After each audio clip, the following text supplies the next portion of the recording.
Sekarang ke contoh 1.4. Di sini ada tipe ya, ini tidak perlu.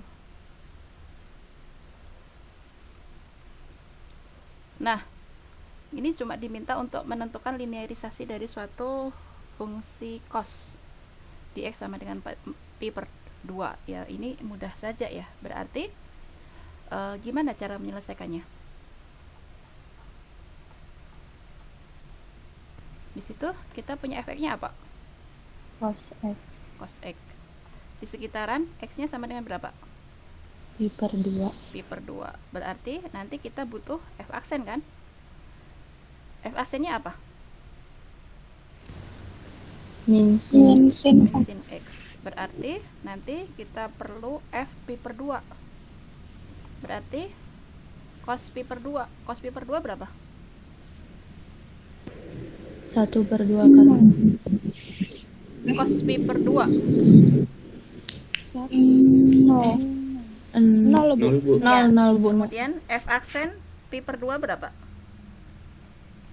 Min sin pi per 2 kan? Berarti berapa? Iya.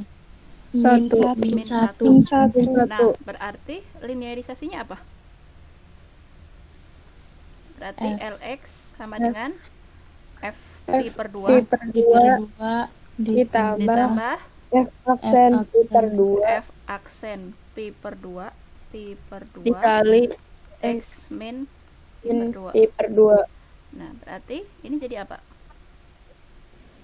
0 min 1 X min pi per 2. X min pi per 2. Berarti sama dengan Bu. min X ditambah Plus pi per 2. pi per 2. Kayak gitu.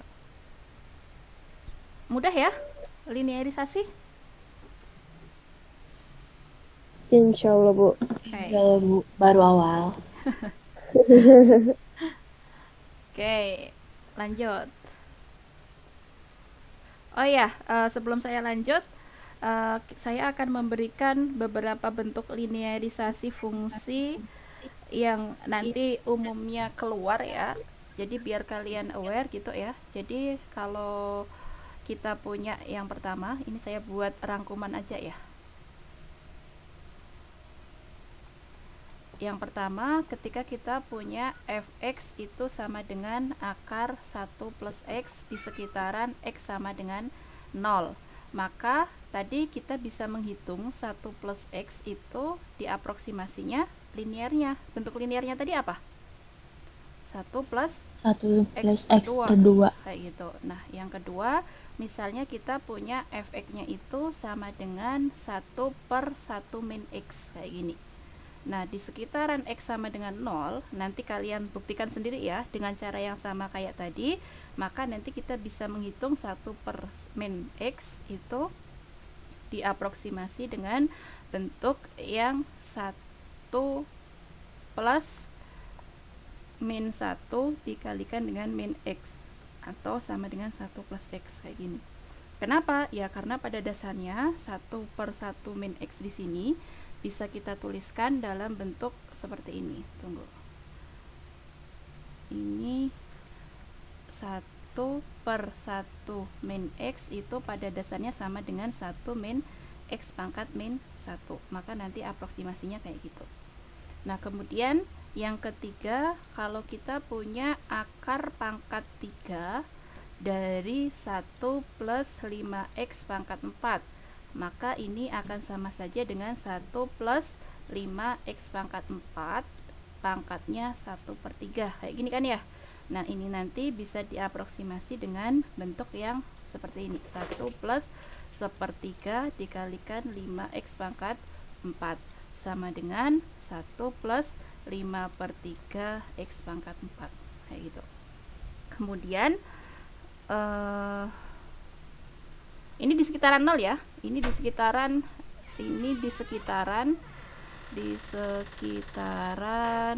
X sama dengan 0. Kemudian yang keempat, itu kita punya bentuk fungsi 1 fx-nya itu sama dengan 1 per akar 1 min x kuadrat di sekitaran X sama dengan 0. Maka kita bisa menghitung 1 per akar 1 min X kuadrat itu sama saja dengan apa ini? 1 min X kuadrat pangkat min setengah. Ini kalau diaproksimasi nanti bentuk linearnya itu adalah 1 ditambah dengan min setengah min X kuadrat, ini nanti akan sama dengan 1 plus setengah X kuadrat, kayak gitu. Nah, kurang lebih nanti kita akan menjumpai soal-soal diantaranya fungsi-fungsi yang seperti ini. Yang nomor 3 ini tadi efeknya tentunya apa di sini? Yang nomor 3 efeknya sama dengan akar pangkat 3 dari 1 plus 5x pangkat 4, kayak gitu. Nah, bentuk linearnya masing-masing ada di sini, kayak gitu ya. Oke. Itu tentang linearisasi, dan kemudian linearisasi tadi bisa digunakan untuk mengaproksimasi suatu nilai tertentu.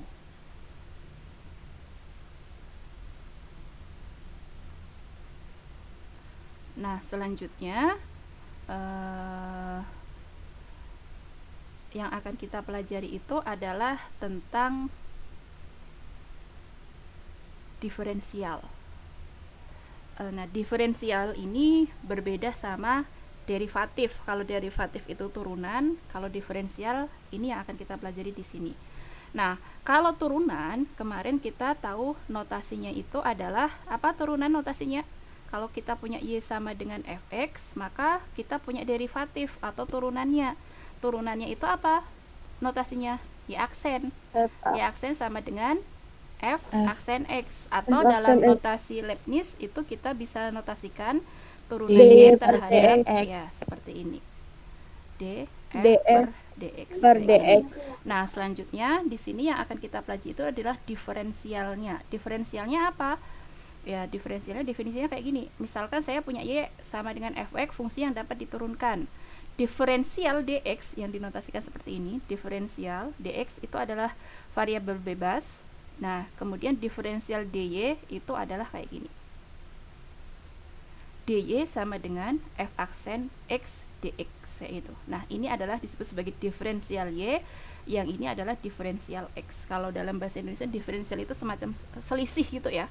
dy itu kan dy selisih gitu. Kalau misalnya nanti kita bicara suatu aproksimasi, kita mengatakan bahwa delta y itu nanti bisa diaproksimasi dengan menggunakan delta dy kayak gini. Nah, kalau kita bicara delta itu kan selisih, berarti delta y itu ya nanti kalau misalnya kita punya di sini itu ada y, kemudian di sini ada y plus 1, ya berarti delta y itu sama dengan y plus 1 dikurangi dengan y, kayak gini. Kayak gitu. Jadi di sini kita lagi bicara masalah diferensial, kayak gitu. Nah, diferensial ya seperti ini definisinya. Ya, misalkan saya punya y sama dengan fx, fungsi yang dapat diturunkan, diferensial dx adalah variabel bebas, dan diferensial dy itu dirumuskan seperti ini. dy sama dengan f aksen x dx, kayak gitu. Nah, contohnya di sini yang poin A, di situ kita disuruh mencari diferensial y ketika y-nya diketahui ini. Nah, berarti gimana cara menyelesaikannya itu? Kita tahu bahwa dy tadi kan seperti ini bentuknya ya, rumusnya. Berarti kita butuh apa di sini? F aksen X. Berarti dari soal yang di sini kita punya fx-nya apa? Yang poin A. X pangkat 5 Ya, X pangkat 5 ditambah 37x. Berarti f aksen X-nya apa? 5x 5x pangkat 4 ditambah 37. 37. Berarti tadi rumus dari diferensial y itu apa? dy sama dengan f aksen x Ya, dx. f aksen X dikalikan diferensial X. Berarti di sini diferensial y sama dengan f aksennya ini. Berarti di situ apa? 5x pangkat 4 ditambah plus 37. Ini dikalikan dengan x. Ini adalah jawaban nomor poin A. Nah, selanjutnya yang poin B, di situ kita diminta apa? Menentukan nilai dy ketika x-nya sama dengan 1 dan dx-nya sama dengan 0. Berarti di situ X-nya sama dengan 1, dx-nya sama dengan 0,2. Ini kan ya.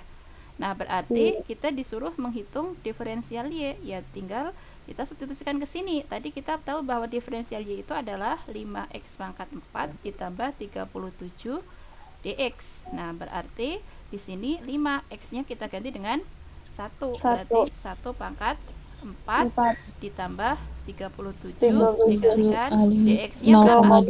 0,2. Ini 0,2. Berarti sama dengan berapa ini? 5 ditambah 37 dikalikan 2 per 10. 2 per 10. Berarti jadi berapa itu? 42 kalikan 2 kali 2 per 10. Berarti jadi 8,4 sama dengan 8,4. 8,4. Kayak gitu. Paham?